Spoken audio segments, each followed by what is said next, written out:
What is up, ladies and gentlemen? Welcome back to the Brandon Coin YouTube channel.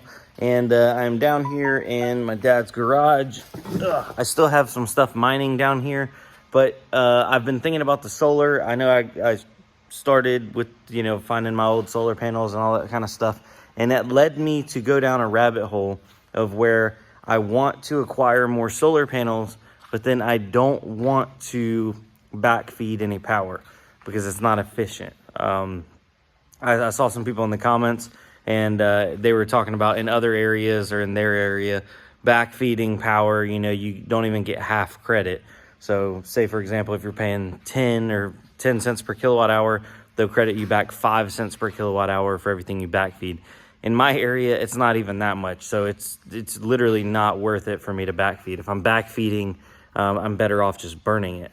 Well, down here, I have my mining rig and it's running 24/7 mining. And I was like, wait, why don't I take my mining rig up to my new place?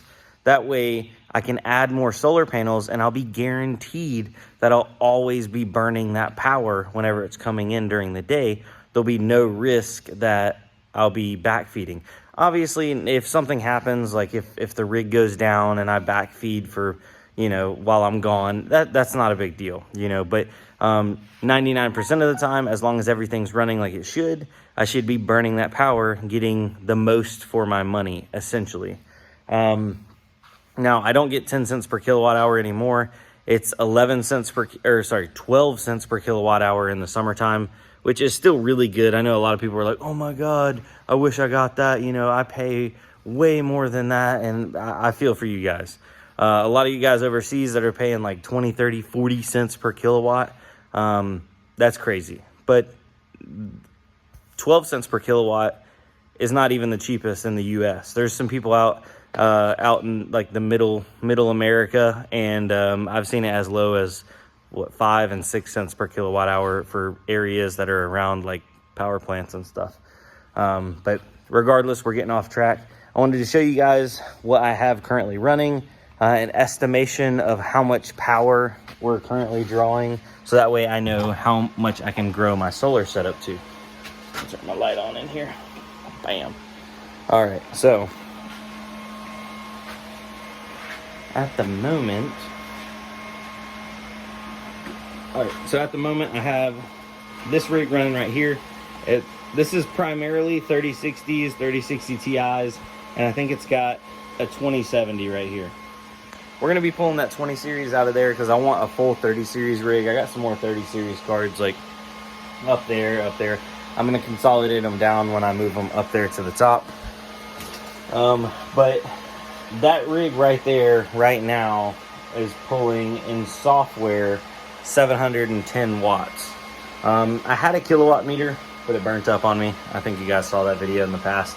But if that's, I can basically say I'm definitely burning more than 710 watts because you normally always burn more than what shows up in software.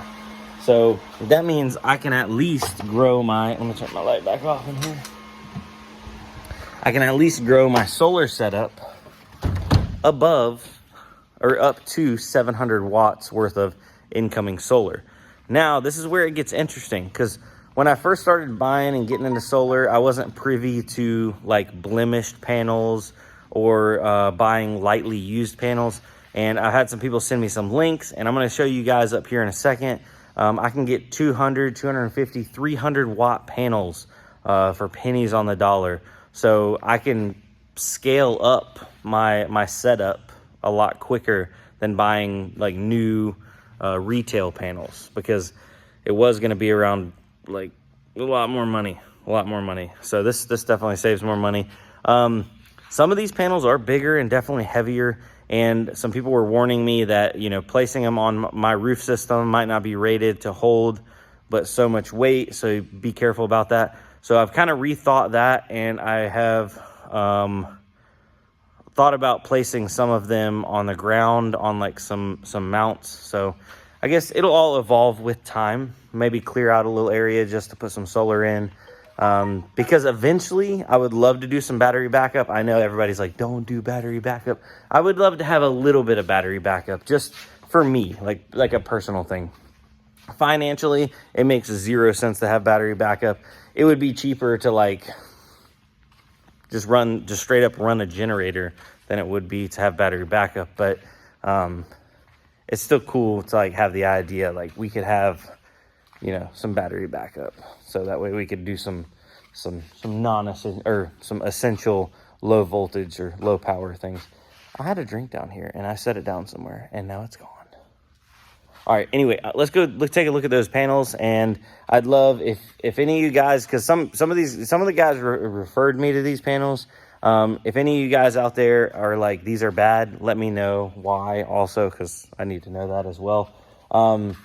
But yeah, and I'm definitely looking at higher voltage. So that means the current inverter setup I have is going to be very limited, because I think it only scales up to 40 volts incoming. So I think I'd have to limit myself panel wise, because right now I had two 12-volt panels. I'm going to wire together so they'll come out at 24 volts. And these panels I'm looking at are, I think they're 24 volt, but they can go up to 30 volt, something like that. I don't know. Let's go take a look. All right, so this is one of the companies that I was suggested to reach out to. Some people told me to call them, and they might actually have some even better deals. But Santan Solar, this isn't sponsored, so I haven't bought anything from them yet, so I have no idea how it's going to turn out. But they have blemished. Here's a 250 watt panel for $45, 255 for $50. Let's see here.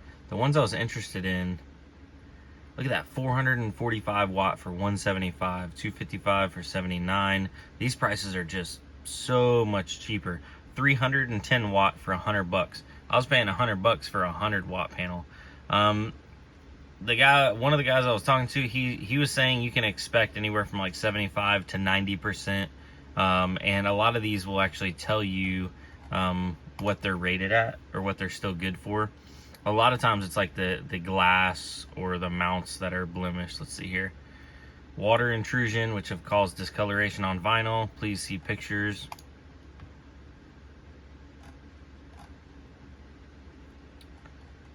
Probably would avoid these. Hold on. There was the one I was looking at. It actually gave more of a description. If it'll load.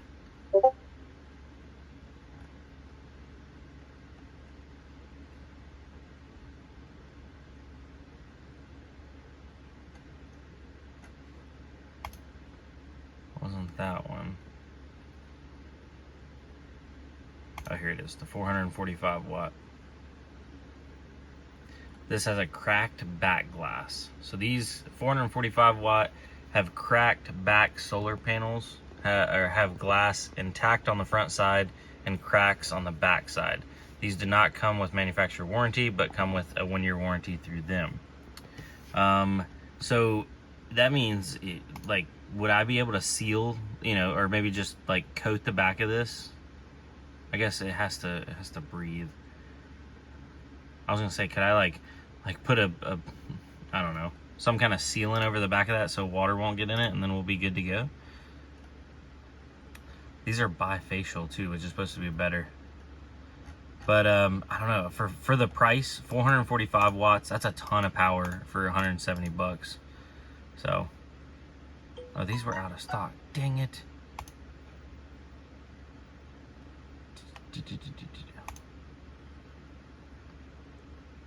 Let's see what's in stock. These are in stock. $45.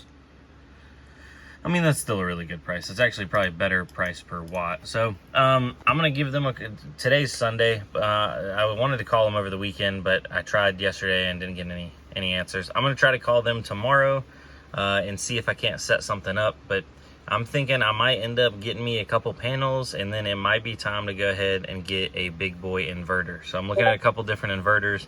I'm not educated enough to speak on them yet, so that'll probably be in an upcoming video. Anyway, guys, thanks for hanging out. I'll see you on the next one. Just keeping it short and sweet on this, so later.